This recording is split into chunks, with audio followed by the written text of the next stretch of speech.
calling it iPhone.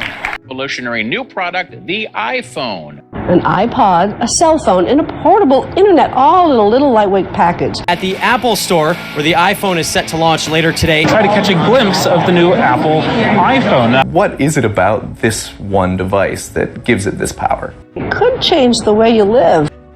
On January 9th, 2007, the first iPhone was released. The combination of an iPod, phone, and an internet device, the iPhone quickly became the most revolutionary invention we've seen in this century. Since then, Apple has exploded. 2 million jobs have been created and over $400 billion have been poured into the United States economy. As of March 2023, 85% of Americans have been reported to own a smartphone.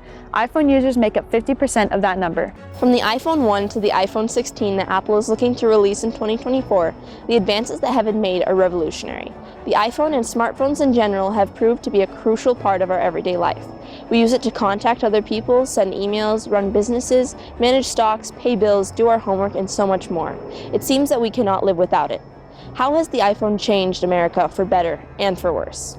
I wouldn't even dream about the power you have in this iPhone, the computing power in it, the fact that the quality of pictures and videos, of course, that we take with our iPhones, unheard of. With the iPhone, Apple was off to the races. In 2010, Apple sold almost 40 million devices, and by 2014, sales were just shy of 170 million. Now the figure is north of 200 million new Apple phones each year.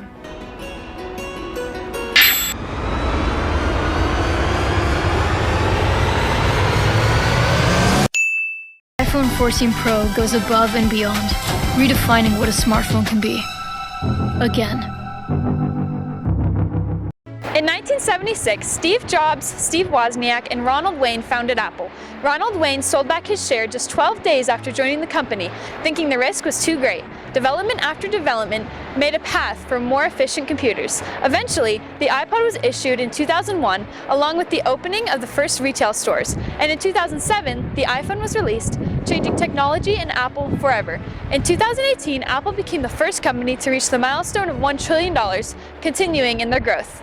In June of 2023, Apple hit the $3 trillion mark, but as of August 2023, Apple's market capitalism is sitting at around $2.9 trillion. To put that number into perspective, that is $2,900,000,000,000. $2.9 trillion is more than the worth of the entire Italian economy, the cost of the Vietnam War in today's money, and the combined net worth of the world's 18 richest people. Along with being an economic giant, since 1998, Apple has seen a 1,500% increase in U.S. employees. Apple has led the way in modern technology and continues to command the industry of the smartphone. Apple has sold 1.5 million iPhones at a price point anywhere between $300 and $599 per phone. So that's somewhere in the area of $1 billion of iPhone sales, not counting all of the other Macintosh and assorted. In 2007, Apple was ranked 367 on Fortune's Global 500.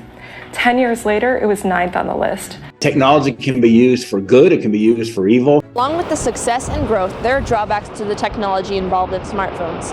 On average, Americans check their phone 96 times per day, or once every 10 to 12 minutes.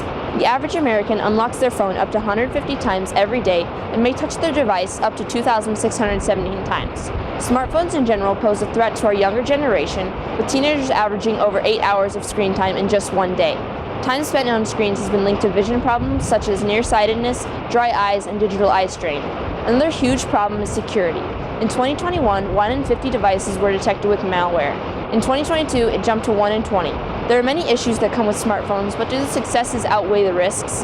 How can we prevent the issues that come with technology in general? Radio frequency emission of electromagnetic radiation, which is harmful to people and has been shown to cause cancer. And so I'm concerned about like the suicide rates and the communication factor. 60 Minutes gave me an Apple iPhone that they brought from a store and said, keep it for a week, we're going to try and hack it. And a week later, I went and got an interview with them, and they played back for me conversations I had. And they basically had these hackers in Germany hack into this phone, knowing just the phone number. Our young people are especially addicted to the constant barrage of notifications and texts and emails and phone calls. They're waiting for the next notification on their phone so they can jump on their phone and get their dopamine hit. I hope we don't lose the ability to think deeply, to think critically, to be able to write well, to be experts in the English language and grammar. I think that's one of the risks that, that can be lost. But it doesn't have to be that way. The iPhone is arguably the most important change in American technology that we have ever seen. It has revolutionized communication and completely changed the way we live our lives. Since its beginning, the iPhone has been the forerunner of all smartphone technology, and Apple has proved to be a powerful influence on American industry. There has proved to be issues with security and privacy with new advances in technology, as well as extremely high screen time in our younger generation. To combat these ongoing threats, people must be educated on the risks, but also know the potential for the good that smartphones can bring. We need to use our energy and resources to make new technologies as secure and productive as possible. If we are able to lower the security issues that come with the iPhone and smartphones in general, the possibilities are endless.